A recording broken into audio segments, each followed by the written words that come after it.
I barely passed year 12. My score was 59 out of 100. And to pass, you needed 50 essentially. So I wasn't far away from failing. Looking back at my high school days, I can see why that 59 score was a just score for me. I was just a non-inspired kid going to school because I had to go to school. All I really wanted to do is play basketball, hang out with my mates, and play video games. That's all I really thought about. My inspirations were Allen Iverson, Marko Jordan, Peja Stojakovic, Vlade Divac. These are the kind of exposures that I looked up to. Loved the way AI played, loved the swag. I love how he brought the music scene into it. I thought it was the coolest thing on earth. I never saw AI be good at books. I never saw him read. I never saw him write. The way he spoke wasn't very academically correct. He was basically talking that street type of language. So all of my inspirations were basically non-academic. My father, my mother, they both had finished a profession. My mum is a nurse. Dad was like a technician, probably, maybe not an engineer level, if I was to kind of level it out with the Australian system. I barely got through year 12. In fact, my girlfriend at the time helped me write my modern history paper. And I ended up getting like an 89 for that. It was completely not me. But I remember the feedback that I got from the teacher. Well done, Ivan. See, when you apply yourself, see what you can do. So I guess even the teachers thought that I wasn't a dumb kid. I wasn't somebody that didn't have the utilities up in my skull to think some of these problems through.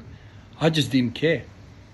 I remember in year 12 it was 5, if I get this right, it was 5 subjects and there was 6 slots each day. Not each day, or some days basically I would have a slot in my timetable where you would literally go to the library and work on the things that you had to work on to catch up, whichever subject that might be. Well, for those empty blocks, I took my basketball, which I carried to school every single day. 2 buses to school, 2 buses from school. I always had that basketball with me. For those empty time slots, I would literally just go to the basketball court and shoot 100 free throws.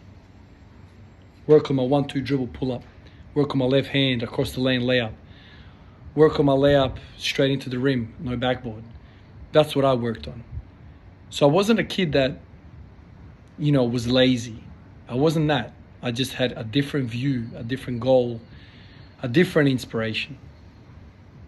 I remember getting angry with one of the course coordinators, one of the ladies that was basically like a year 12 coordinator. She didn't teach any classes, but she was kind of like a counselor or some title like this. She came out to me one of those days when I was on the basketball court for those empty slots. She came out to me, she said, Ivan, you're very, very behind in every subject. Why don't you go back to the library and put some work in? And I'm like, no, I got another 30, 40 free throws. Maybe next time. She got really upset about my response and she said to me, Ivan, you're going to be a garbage truck driver if you're not careful. You're not going to amount to anything. I looked at her and I remember exactly feeling to myself like, I'm going to make some money out of this basketball gig. Don't you worry about that. Now, as I sit here, looking at myself from like a bird's eye view, that was a very foolish thing, because to even make European or Australian basketball professional level, you needed to be very, very good. And I wasn't very, very good. I wasn't killing anybody at my, under 18 level, under 20 level. I wasn't a standout talent anyway. Maybe at the school level, yes, I was the best player at the school. But when you go to that district basketball level, when you go to the, club basketball level, I wasn't the best in anything. I played Division I basketball, don't get me wrong. But I was maybe like, I made starting fives and whatever, but I was never like, killing people. That wasn't me. It's thinking about that now, to think about me being a role player at that very low level of basketball in the grand scheme of things, where did that confidence come from? He was probably foolish. And I probably should have listened to the teacher, and I probably should have gone back into the classroom and read some books. But I hated it. I hated the idea of the military style. You have to do this at this hour. You have to do this at this hour. I hated that. And it really rubbed me up the wrong way, and I barely passed year 12. I honestly don't know how I passed. Somehow I got into nursing. Was nursing my first choice to get into uni for after school, secondary school? What was my plans? It was never nursing. Basically, you had 6 slots to apply to, whether it be TAFE, whether it be university level. I remember the first 3 were basically courses around physiotherapy. Human movement, I remember, was number 1. I think physiotherapy was 2. 3 was like some TAFE course.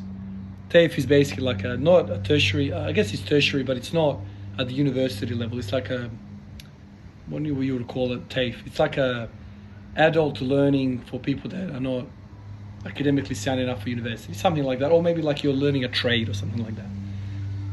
I missed out on everything. TAFE courses, uni courses, missed out on everything. And the 5th thing that I put down, because I ran out of ideas, was nursing. The only reason I put down nursing was my mom was a nurse, and that was something that I was familiar with. Cool stories. My mom always had a story to tell, and I thought, yeah, I'll put that down. I'm not going to be a nurse, but I'll put it down as a filler. So offers come out, and Ivan's name doesn't come up on anything except nursing. Initially, I felt embarrassed. Initially, I felt, oh my God, man, I can't go to nursing, man. Like, I'm a straight guy, man. Like, it's just gay guys that go over there, man. I'm a straight guy, man. Like, I can't rock up over there. How embarrassing is that? And I remember having those thoughts. I remember having these feelings, thoughts about not going. And my dad basically giggled to me, and he said, I'll never forget his words. He goes, I would rather work with women than work with men. And he kind of winked at me, basically telling me, son, go to university and pick up. Kind of in that way. My dad he's a very serious man, but that was the message that I got. So off I went to uni to check out some chicks. I remember the first lecture theatre, it was like full, man. There was people everywhere. The lecture theatre was like a big theatre. For you guys in Adelaide, I went to Flinders University, so massive theatre, full people sitting in the stairwell, like everywhere. By the second week, there was basically half the people there. So a lot of people dropped out, that kind of thing. 90% of the students, 95% of the students were chicks. A lot of hot chicks. And I thought, yeah, all right, I'll put up with this. I'll use this. And I'll maybe swap into something else. I'll get a semester down just to have pretty good grades. And then I'll go into paramedics or some other course like that. Maybe even physiotherapy. I did quite well at university. Really well. Compared to what I did at high school level, this was a different man. And what I really loved about university was the fact that no one gave a shit. Here are the assignments. Here are the due dates. Do whatever the hell you want to do. You paid the money. We're here to collect the cash. If you fail or not, no one gives a crap. I love that. Adult learning. If you want to cram it in at the last hour, do it. If you want to shoot 1 billion free throws every single day, do it. Do whatever you want. And I did. And I somehow organized myself, and I did quite well. In the first and second year of uni, I was getting kind of credits, whatever, like mediocre scores. When I gave up basketball for that 3rd final year, I gave up basketball and I applied myself, and I really wanted to get a nice position in nursing and emergency, critical care. And I spent quite a bit of effort on that, and I started getting distinctions, high distinctions, that kind of thing. And I did all right in university. I sometimes wish somebody grabbed me by the hand when I was in high school and took me through ICU, intensive care unit, showed me what doctors did. Somebody grabbed me by the hand and took me to emergency, showed me what emergency looks like, how they help people, how they improve people's lives. I wish somebody grabbed me by the hand and walked me into a car manufacturer's facility, what those people did, what engineers did, how they drew plans, why mathematics is actually really useful and not just a gibberish thing. You need maths to work out how to build a car. I wish somebody grabbed me and took me into some other industry, like a farming industry or whatever, agriculture, showed me how bread is made from ground up, showed me how to take care of animals on the grain scale, agricultural, industrial scale. I wish I had a reversely engineered, if that's a word, reverse engineered thought process. Instead of teaching me what a freaking atom was and what a cell was, and then building up from that into what an animal was and, whatever the case might be, I wish somebody showed me what the final product is. See that F1 car racing around the track? See how Schumacher is killing everyone? That's because the Ferrari team has the best knowledge of mathematics, of aerodynamics, fuel management. The suspension system is perfect by them. It's all because of math. It's all because of engineering, understanding physics. And then I would have been inspired to learn about physics, chemistry, biology, mathematics, English, literature. I would have cared. But I was lost. I was in the dark. Why are you teaching me algebra, man? I did like weak subjects as well. Maths apps. I'll never forget that. I did maths apps. They teach you how a mortgage works. You got 30 years, how to pay it off. It's simple mathematics. I didn't do advanced mathematics. I didn't do anything advanced. It was just boring to me. All I cared about was AI dropping 50, his fadeaway J's, his floaters. I loved that. Loved the dribbled in and out, crossover, step back J.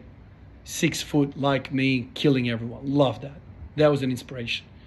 Dude's getting paid $15, $20 million a year for doing that. That's what I wanted. Vision is so important. Trying to make somebody something without a vision, without an idea, without hope, without the deeper understanding of where we're headed is very hard work. You need an idol.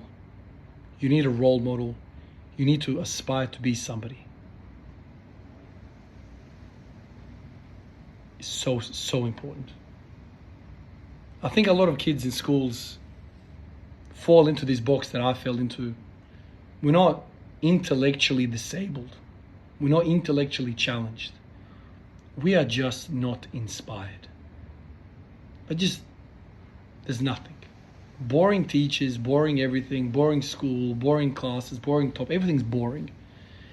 But you showed me Schumacher racing around a racetrack and telling me that algebra is going to get me there, I'm in.